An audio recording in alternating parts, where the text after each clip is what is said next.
I'm always fascinated to know what are the things that can help our body to be in a better state. Assuming that as we grow older, our balance is off and I need to bring it back to balance, and this vitamin E is.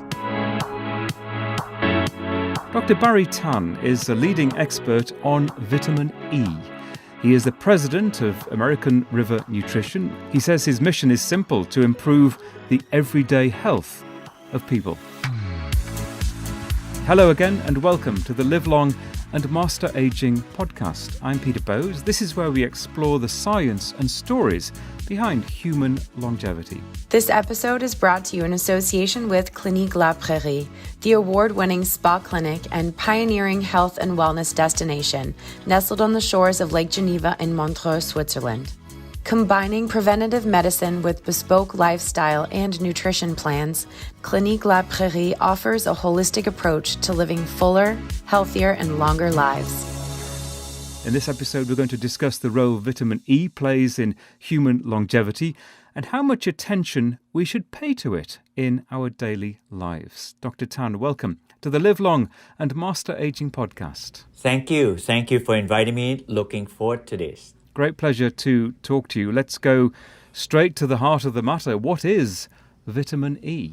Vitamin E was discovered exactly 100 years ago, 1922, by two medical doctors at UC Berkeley, and they discovered this alpha tocopherol at the time because it's able to help the fetus to full term. Most people don't really know that, but it helps the fetus to go to full term. But most people know after its discovery of the fetal to full term, it is a powerful antioxidant. So today, most people know it as an antioxidant.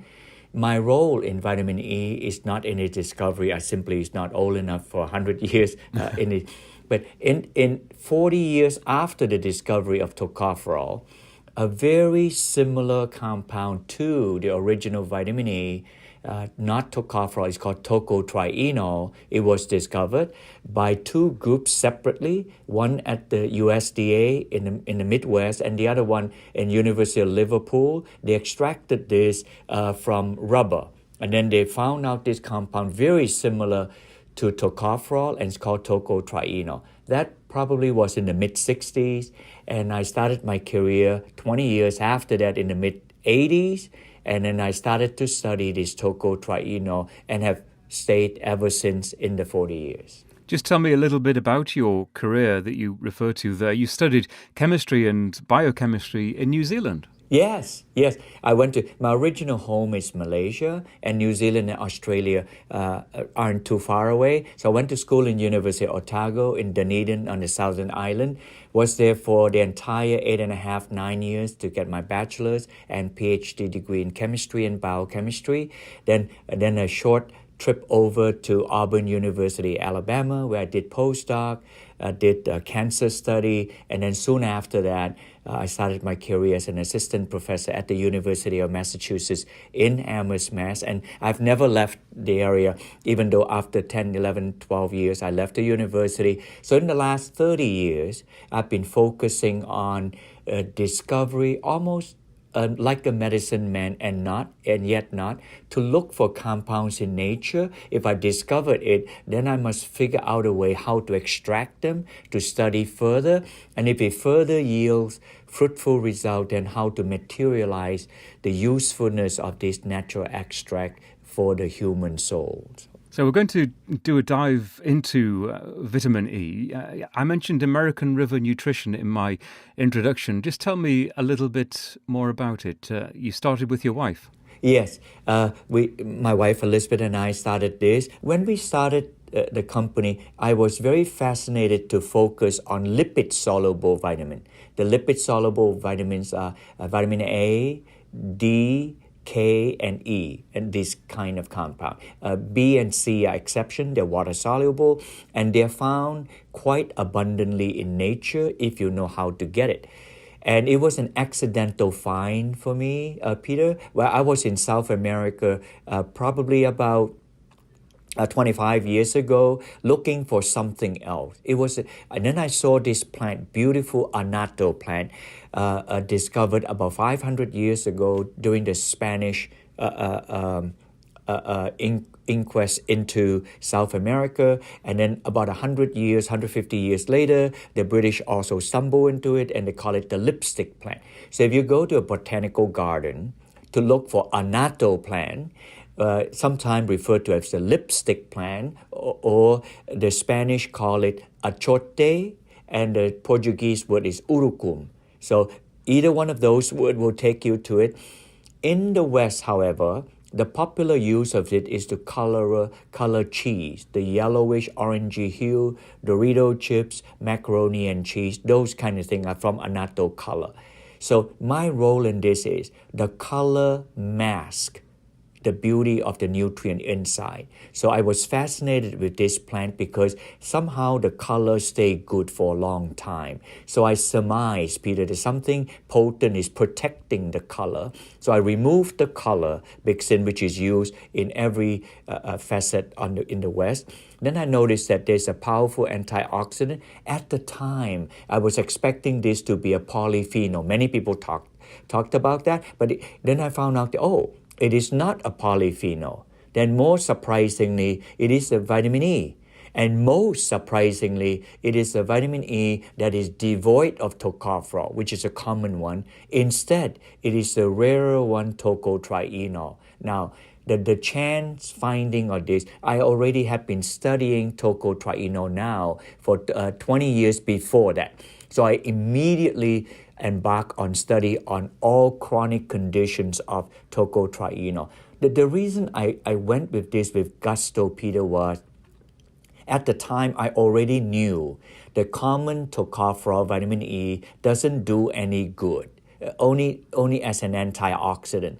And most of the function is on tocotrienol, but in nature it's very hard to find tocotrienol. And when I did, my whole life career was arrested, and in the last 25 years I just about did nothing else but to study this, and then studied many animal study, and having about nearly 24 clinical trials in anything on chronic condition, pre-diabetes, diabetes, fatty liver disease, obesity, osteopenia, and cancer. I know there's a lot. The reason I throw it out there, time may not permit you to ask, but if you can pick and choose any one, then I'll describe that particular one for you.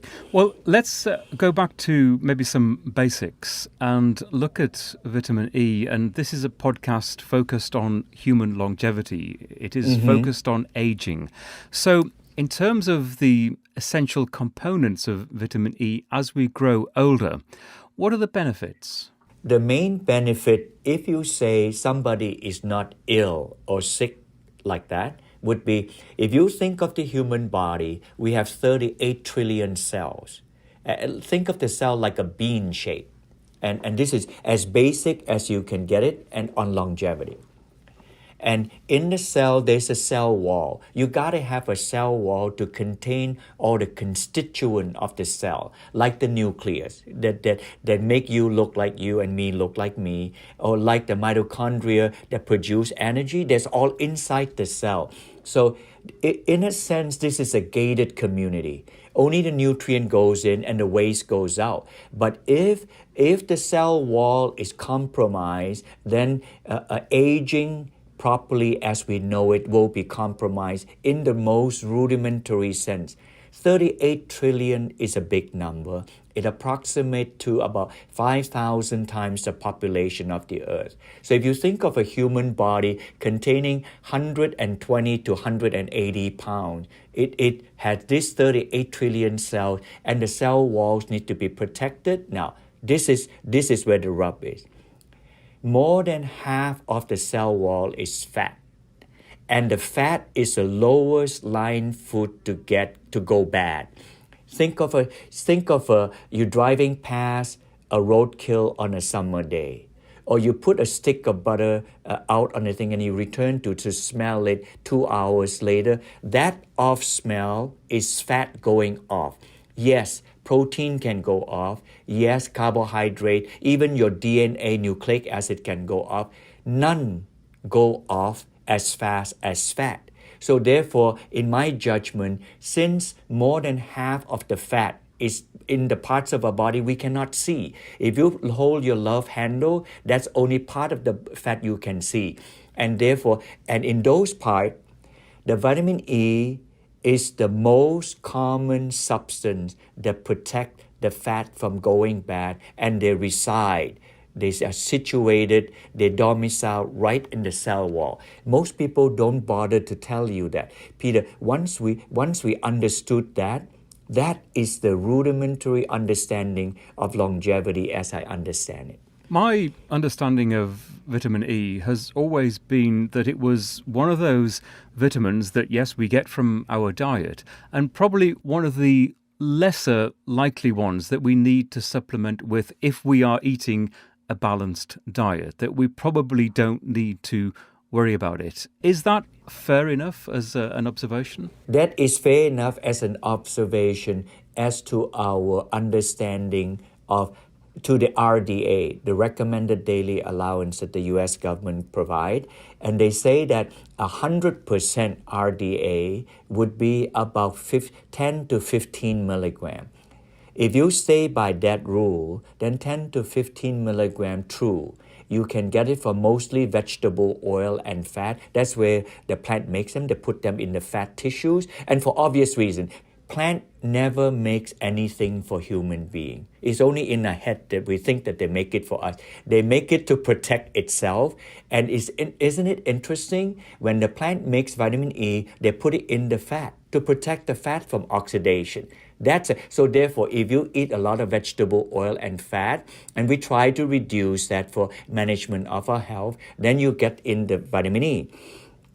We have found that in the modern day, stress adds a huge component to our life, and with that stress and huge component to our life, and we are handling overweight, obesity, fatty liver, and all these chronic conditions, the amount of vitamin E that we need, it had to be increased. Unless one would be a squeaky clean person with no ill, no anything, then perhaps the minimum amount of 15 milligram would suffice. So I kind of answer your question and kind of still questioning that in the modern day life, that isn't going to be true. Neither you and I are born in this country. We live in this country significantly long enough, and the US government is repeatedly telling us that about 30% of Americans are overweight and another 25% are obese. Well, then that is already off the kilter, off normal. It's interesting your observation about stress. I'm curious in terms of what is happening within our bodies when we're experiencing that stress and how it affects our nutritional needs, and especially as it applies to vitamin E, because as you correctly observe, it is a modern day epidemic almost, the stress that people feel, and especially now we've gone through a pandemic. The world is suffering all sorts of grave issues that are putting a lot of stress on people. A lot of people are just simply suffering from hunger around the world. And we're talking about the Western world, that these problems are really stressing people out. And from what you say, that's creating issues that people are not aware of, that how it affects our intake and our needs from food. And people wouldn't necessarily make the connection, would they, between vitamin E and the stress that they are feeling? Yes. Let me answer this in the way that I know how to answer, Peter. In fact, I'm just reading a piece of work that was just sent to us using tocotrienol, and they study people who are pre-diabetic. And we already had study done on metabolic syndrome, which means that people, their metabolites in the body is all out of kilter, sugar, triglyceride, cholesterol. We need all this to live, but they're out of kilter. And we also study people with fatty liver. And what came back is this. We always try to measure oxidized fat. And when we did in the blood, we found that for those who are not taking any vitamin E, the oxidized fat is high. And then when we gave them the vitamin E, the oxidized fat is typically reduced 20-25%. So that tells it is a marker. It doesn't tell the precise disease. The marker tells us that the oxidized fat is in control or reduced. So that's one sign. Another sign that we try to measure is inflammation. It's another way to measure stress. And there is a marker in the body, it's called C-reactive protein. You can ask your doctor to measure them. And the C-reactive protein, under stress and duress, the liver spew out this protein. And you can measure them in the blood.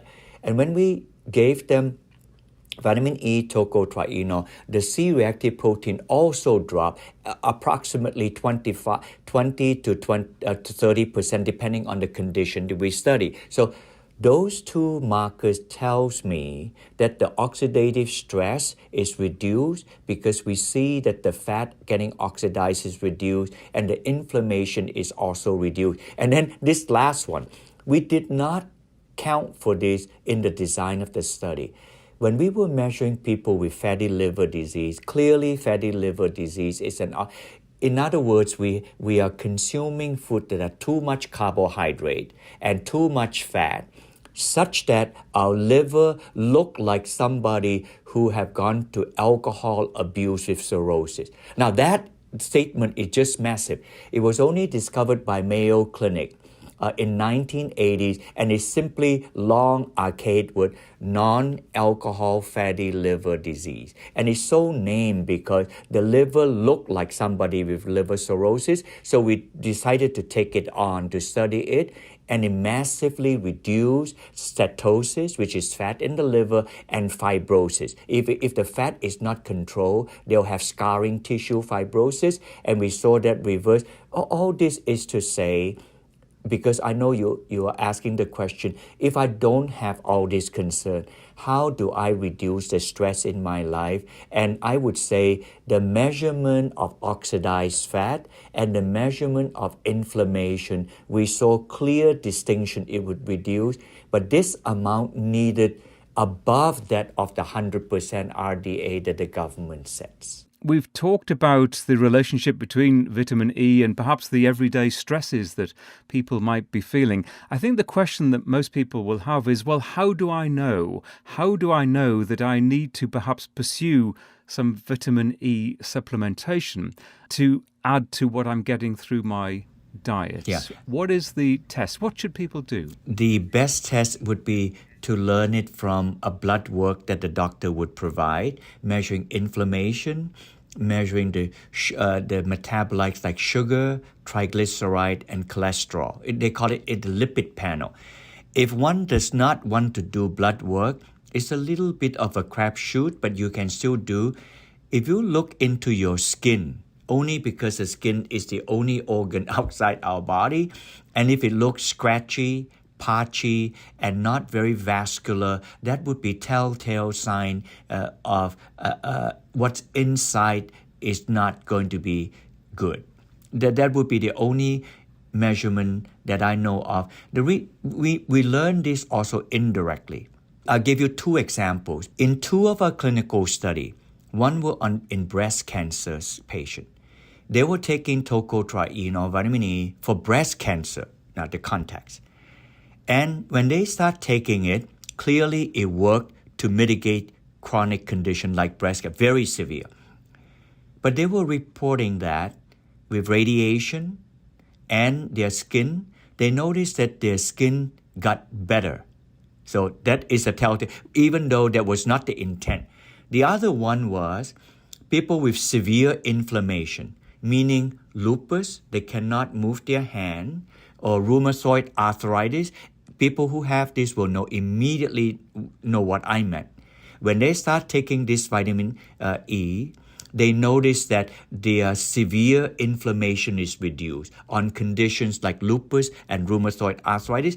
All that to say that if you do not need to do blood work to measure C-reactive protein, you will kind of know if you have severe condition, this would help. So I knew, in fact, I was guided by some of these comments that people tell me to know how to conduct clinical trials. So it's not like magically I do everything scientific. Not always. Sometimes I do, but sometimes people tell me things, then I say, oh, let me figure out a way how to design a study, and then I go back to scientific based on things people tell me. So those would be the two indications if you were not to do a blood work. And from what you've said already, vitamin E supplements don't all come equal. If you were to go to a store, there's often a vast array that you can choose from.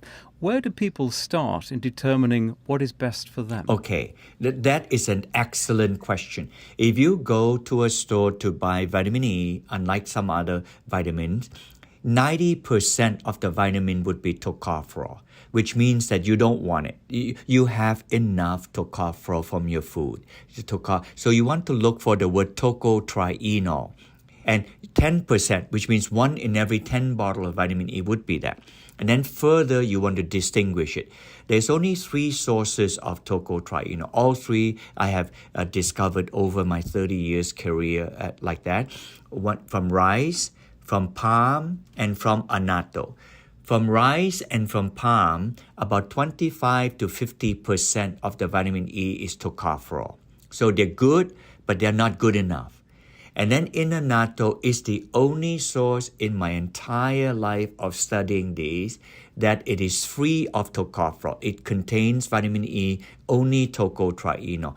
Hence, in the last 25 years, we've committed to do 20 over clinical trials on tocotrienol, so I don't have to waste time on including tocopherol when tocopherol does not work. So therefore, when you go to the store to look for or go on the internet to buy vitamin E, buy annatto tocotrienol, annatto vitamin E, and annatto is spelled Annatto. It's just the name of the plant. And then if you see that word, that means that would be the kind of vitamin E you would need. Or if you simply go on the internet to Google annatto tocotrienol and what research, you will quickly figure out the vitamin E that work from the clinical study that have been produced. And I would always advise people, look, if you're considering changing an aspect of your nutrition, the first person you should speak to is your professional health advisor. Mm-hmm. Speak to your doctor, and you've referred to getting blood tests through your doctor. I'm sure you would echo that kind of advice. Yes, and I would too. And if your doctor is not familiar about this, annatto vitamin E, and then you can reach out to me. I will be glad to send you if you come to a website, we write shorthand white papers and position papers. But if people want to be more granular on it, they say, well, Dr. Tan, can you send me papers that you suggest would do this? We'll be glad to do that. But we usually summarize them, and then we gave the paper where we found. So not all the studies we do ourselves. Some of them we funded the study we do ourselves. So probably about 60-70% are not controlled by me, which I actually welcome, because then it won't be construed as somehow I would influence the direction of the study. You know, the study usually have an outcome that I have no say in. It's done by Professor A, B, and C in University X, Y, and Z, you know. So we funded the study. Otherwise, we have no say in the study, which is really what I want, because if it doesn't work, then really it'll turn out to be a snake oil. So there wouldn't be any use to anybody. It's interesting you should use that phrase, because it is the thing that I think that a lot of people fear when they consider supplementation, the snake oil, the advice that they can't necessarily trust. It might be all over the internet, and on this podcast we've talked many times about the fact that it is one of the most confusing areas of healthcare. Supplementation, what is best for me, what do I need to take, and whose advice can I trust? Mm-hmm. about 30 years ago, because I was committed to this area, which is why, I'm able to bring food on the table. All of us need to do something to bring material food on the table. We did. And over all these years, I have not failed to put in financial resources. We are a small company. We are the only company discovering this. So it's a long haul in the same direction. And we have 20 over clinical study, which I'm really proud to say that, large company would merely have 2 or 3 study, and they have huge resources. And we have 20 over clinical study. And I didn't say this at the beginning. This annatto plant, the seed, if you touch it, it stains you, and that's why it's nicknamed as a lipstick plant.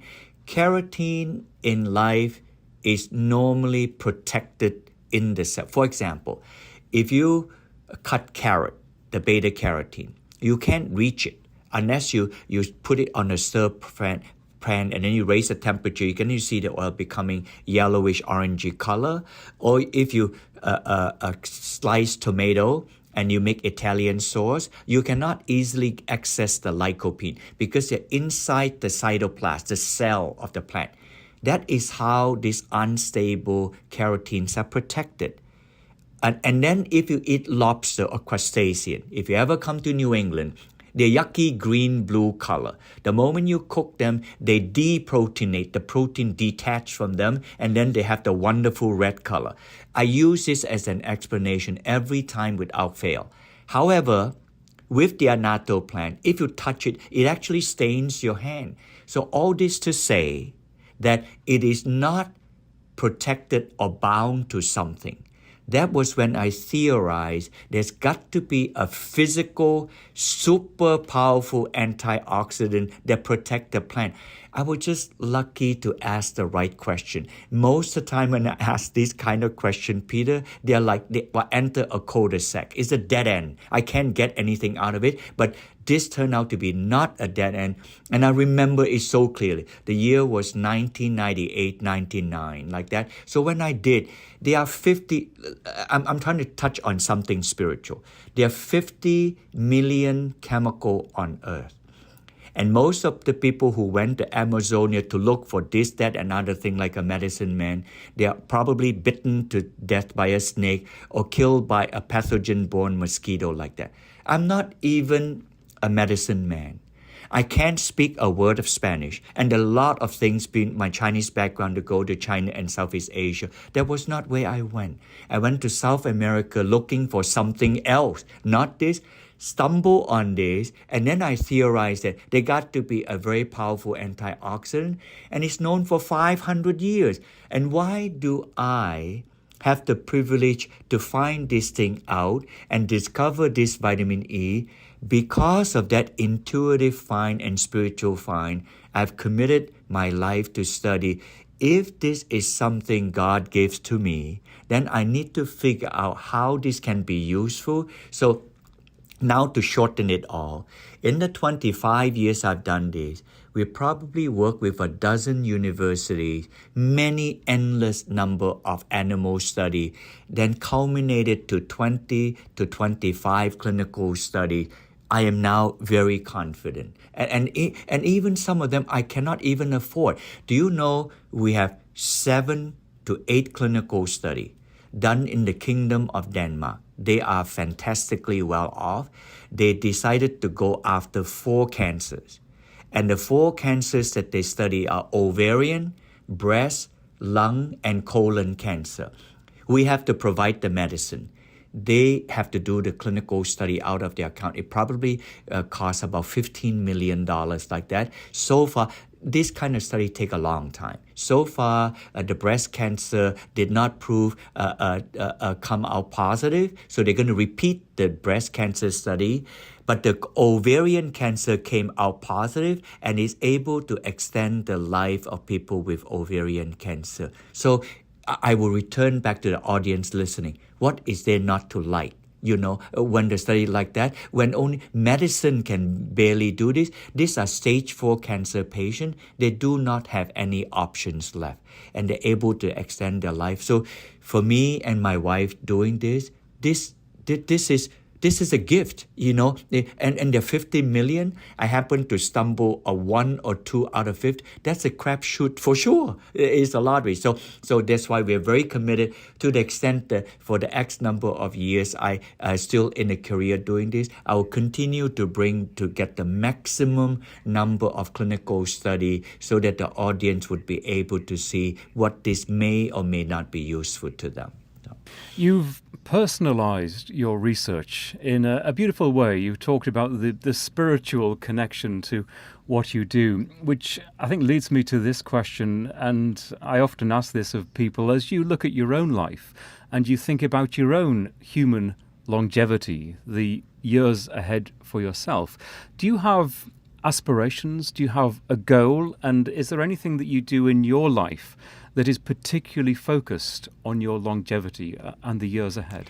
On the non-material side, I would say this, to be calm and collected. And it's easy for me to say, and oftentimes I may not be calm. But to be calm and collected, then I will be able to think about my future better. To keep the stress levels low. To keep the stress level low. Probably that's a very simplistic way to... Yes, that's correct.